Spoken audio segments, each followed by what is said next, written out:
I'm Star Sutton, field reporter for FCCI Case Law Update. I'm here today to do our weekly series, Chainful Employment. Today we have Tony, who is serving out the final months of his prison sentence for insurance fraud. He currently is working 30 hours a week, picking up trash along the side of the road, but it was his time in the IK, or the inmate kitchen, that was the most meaningful to him. Tony, tell us a little bit about the prison food experience. Man, when you first go to the chop hall, it's crazy. You know, you just dummy up, keep your eyes on your slop, especially when you fish. A fish? What is that? Fish is like a newbie, someone who doesn't know the way around the prison system. What about the food served in prison? It's like what you had as a child at school, you know? Mystery meat, soggy veggies, a starch, milk, water, it's all good. Tell us about your experience working in the chop hall, as you like to call it. Chop hall? Man, it keeps you busy. 2,000 screaming mouths to feed 3 meals a day. It's a lot of work, but it has its advantages, you know? You get Zuzus and Jim Jones, that kind of thing. Zuzus? Jim Jones? What on earth are those?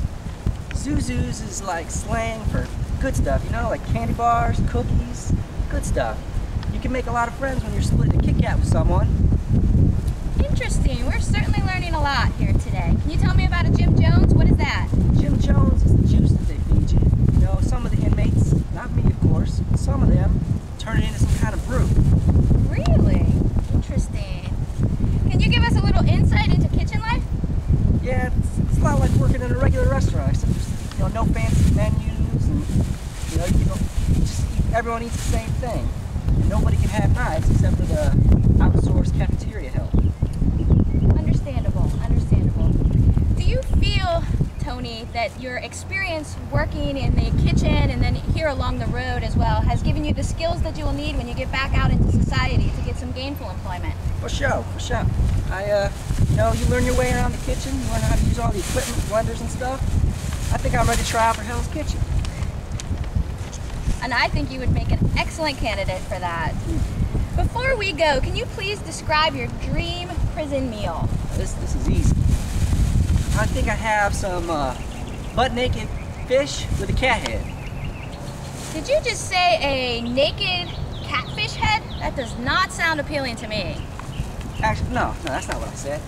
I said naked, butt-naked fish, which is fish plain with a big old biscuit on the side. Now, I used to call it cat head because the biscuits was like this big. Because of budget cutbacks, now the biscuits are pretty small.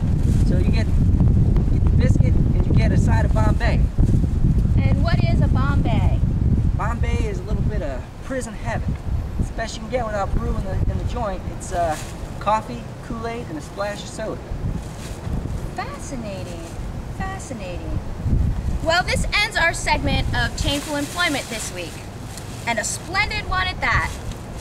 We learned a lot about prison life and prison food, more than we thought we would. Thank you for speaking with us today, Tony. Hey, no problem. It was a pleasure meeting you. Now you got me all hungry. Thanks. Back to you, Gina and George.